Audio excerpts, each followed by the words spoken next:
حي على الصلاة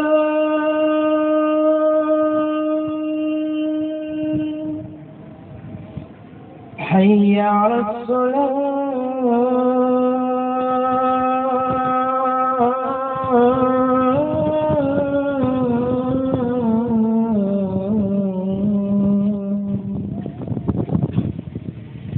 حي على الفلاح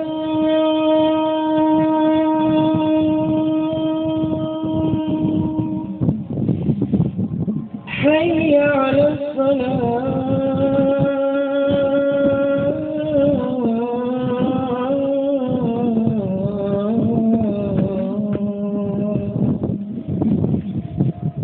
الله أكبر الله أكبر لا إله إلا الله ونستعينه ونستغفره ونتوب إليه ونعوذ به من شرور أنفسنا ومن سيئات أعمالنا من يهد الله فلا مضل له ومن يضلل فلا هادي له أشهد أن لا إله إلا الله وحده لا شريك له وأشهد أن محمدا عبده ورسوله الذي لا نبي بعده اللهم صل وسلم وبارك على سيدنا محمد وعلى آله وصحبه ولا تموتن إلا وأنتم مسلمون.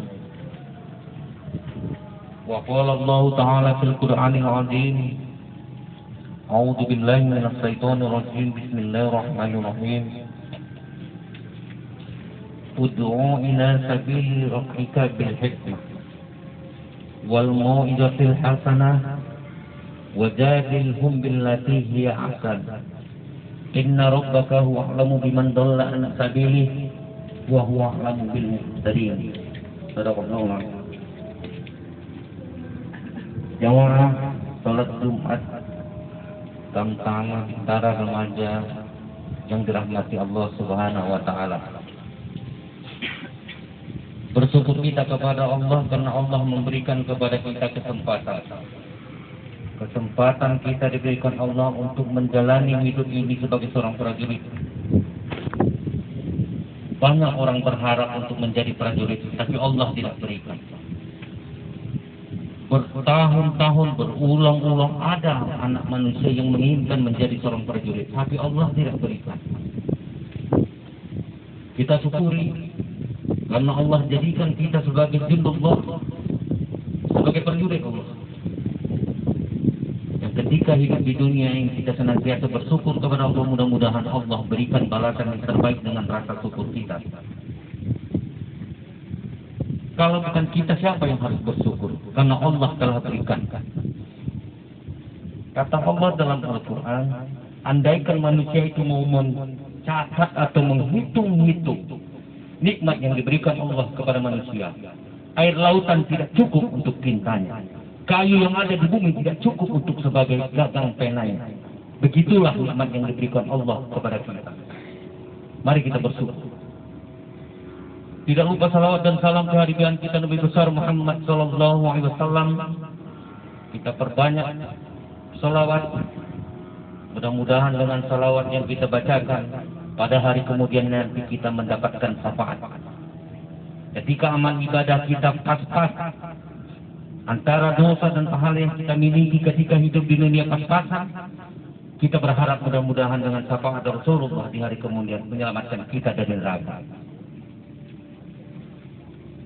Jamaah salat Jumat rahimakumullah. Pada ayat mukaddimah khotib pada kesempatan ini mengajak kita untuk senantiasa bertakwa kepada Allah. Dalam artian takwa menjalankan perintah Allah, menjauhi dari semua yang dilarang oleh Allah dan Rasul-Nya. Dalam firman Allah, "Ud'u ila sabili rabbika bil hikmah wal mau'izatil hasan wajadilhum billati hiya hasan. Inna rabbaka huwa a'lamu biman dhalla an sabilihi wa huwa a'lamu bil muhtadin." Firman Allah dalam surah An-Nahl ayat 125. bunyinya yang saya bacakan tadi. Ud'u ila sabili rabbika bil hikmah. Kata Allah, serulah manusia ke jalan Tuhanmu dengan cara hikmah. Wal mau'izatil hasanah, dengan pelajaran yang baik. Wajadilhum billati hiya ahsan, dengan berdebatlah kamu dengan orang lain dengan yang baik. Inna rabbaka huwa a'lamu biman dhalla an sabili wa huwa a'lamu bil muhtadin. Sesungguhnya orang yang tersesat itu hanya Allah yang tahu, yang tersesat di jalan. Ayat ini sebenarnya adalah merupakan ayat perintah dakwah. Perintah kepada semua yang bernama manusia harus mendakwahkan kebaikan. Ud'u sabili rabbika. Seru manusia kepada jalan kebaikan. Dakwah asal dari kata-kata dakwah, artinya mengajak.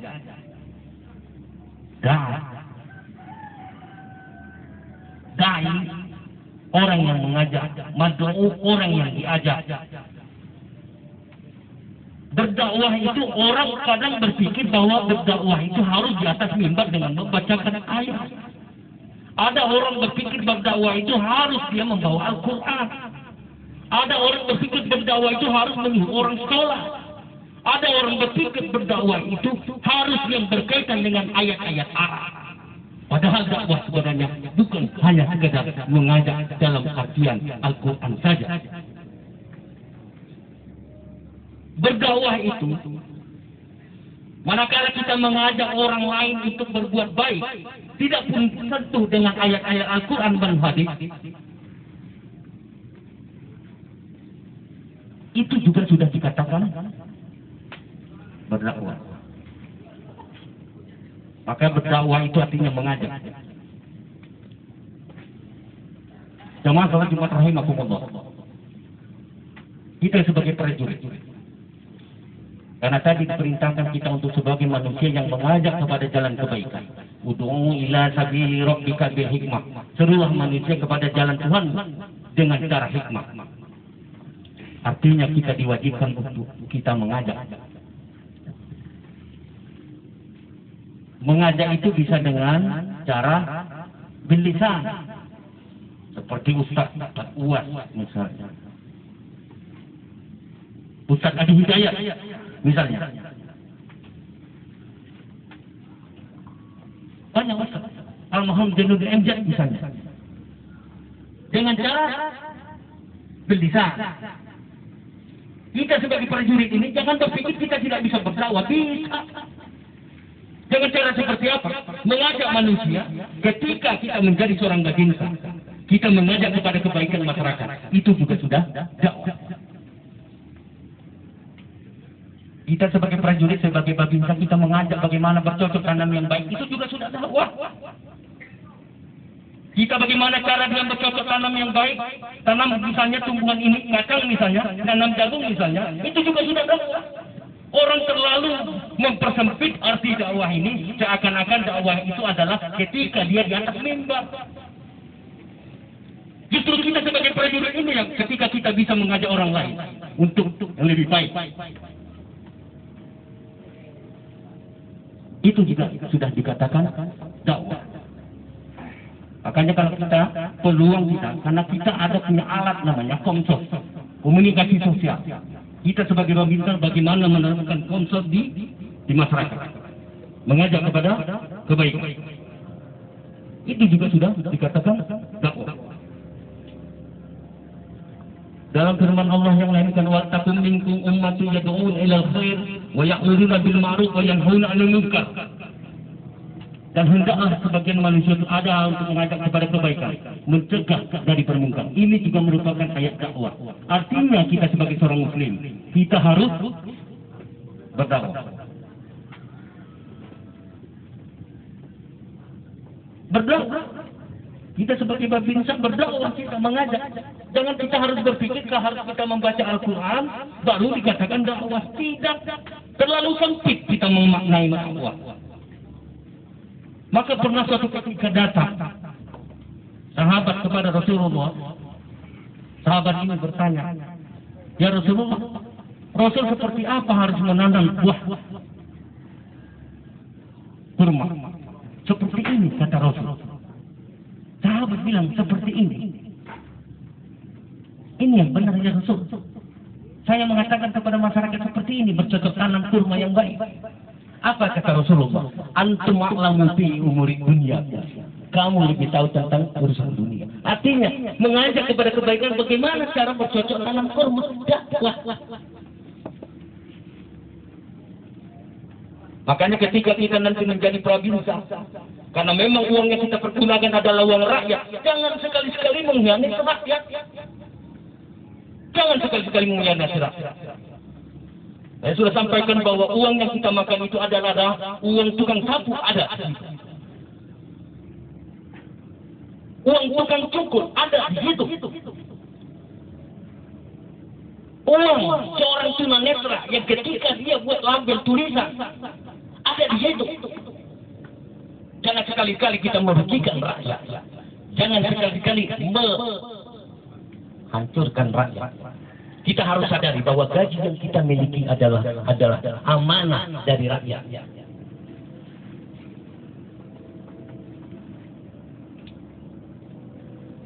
Jangan sholat cuma rahimakumullah. Maka kita sempurnakan pengertian dakwah. Dakwah jangan kita persempit seakan-akan dakwah itu maknanya adalah ketika orang berceramah di atas mimbar dengan membacakan ayat-ayat. Terlalu sempit. Terlalu sempit kita memahami makna dakwah. Jemaah sholat Jumat rahimakumullah. Makanya kita mengajak manusia dengan cara hikmah, memberikan pelajaran. Memberikan pelajaran. Tidak harus pelajaran kita membaca Iqra. Kita berikan pelajaran.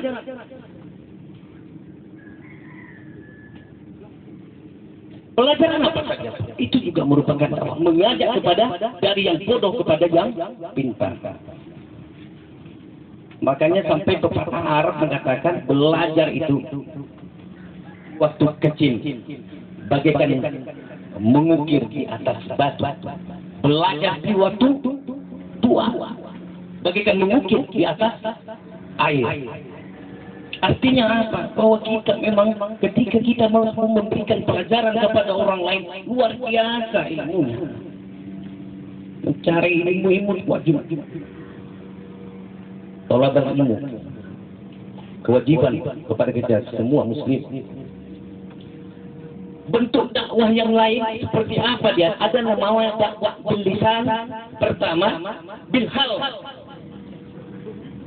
Dakwah bil hal ini adalah ketika kita mampu berdakwah dengan mengeluarkan harta itu lebih baik.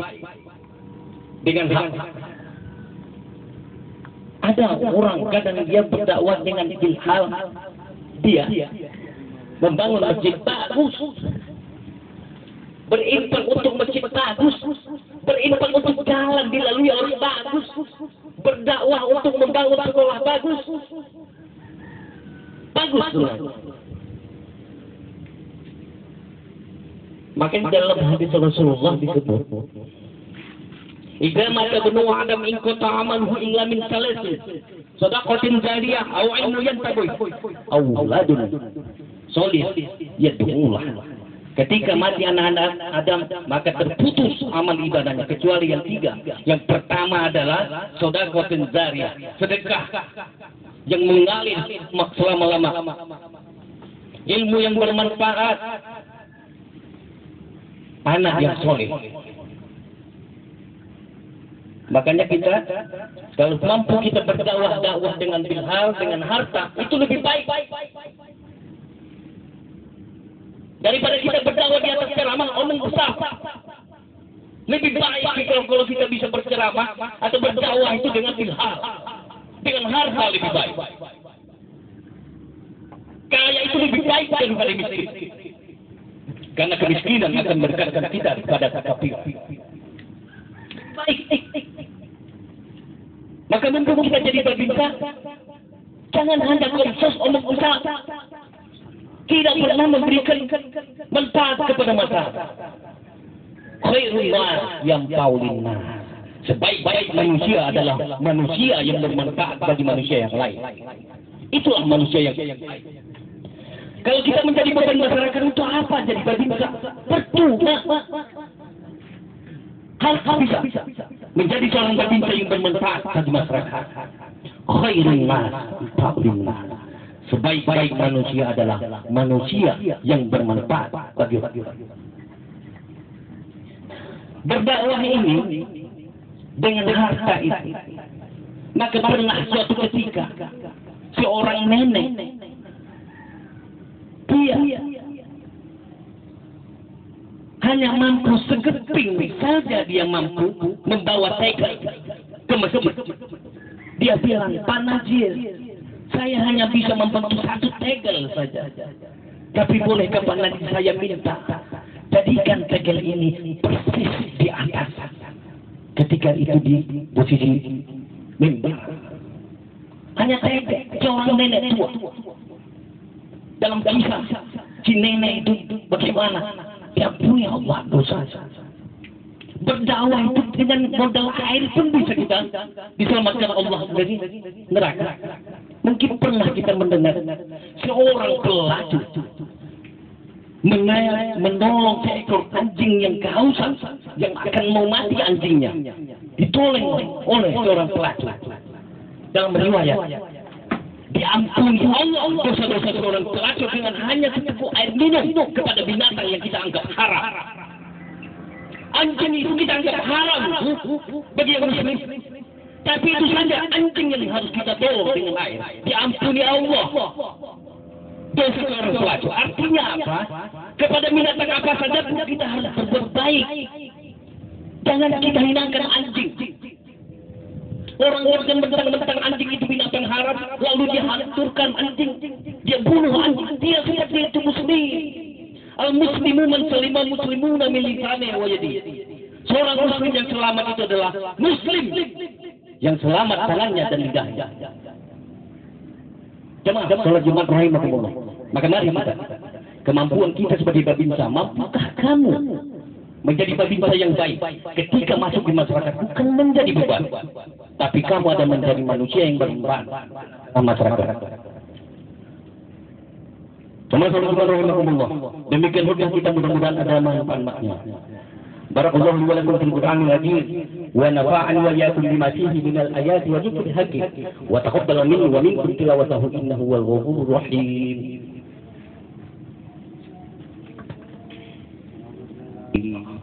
Arsala rasulahu bil huda wa dinil haqq liyuzhirahu 'ala ad-dini kulli wa kafa billahi shahida. Asyhadu an la ilaha illallah wa la syarika lah wa asyhadu anna Muhammadan abduhu wa rasuluhu alladzi la nabiyya ba'dahu. Allahumma shalli wa sallim wa barik 'ala sayyidina Muhammadin wa 'ala alihi wa sahbihi ajma'in. Ya ayyuhal hadirin ittaqullaha haqqa tuqatih wa la tamutunna illa wa antum muslimun. وقال الله تعالى في القرآن العظيم أعوذ بالله من الشيطان الرجيم بسم الله الرحمن الرحيم إن الله وملائكته يصلون على النبي يا أيها الذين آمنوا صلوا عليه وسلموا تسليما اللهم ارض بخلفاء الراشدين أبو بكر وعمر وعثمان وعلى آل بقية أصحاب التابعين ومن تبعهم بإحسان إلى يوم الدين وجعل كسرهم بالتغنى مستقلة الدعاء الإسلامية. Mari kita berdoa. Allahumma fil muslimina wal muslimat wal mu'minina wal mu'minat al ahya'i minhum wal amwat innaka sami'un qaribun ya qadiyal hajat. Rabbana atina fid dunya hasanah wa fil akhirati hasanah wa qina adzaban ibadallah. Inna Allah ya'muruna bil adli wal ihsan wa ita'i dzil qurba wa yanha 'anil fahsya'i wal munkar wal baghi. Ya'idukum la'allakum tadhakkarun. Fadhkurullaha al-'azim yadhkurkum wa la dzikrullahi ta'ala. Aqimis shalah.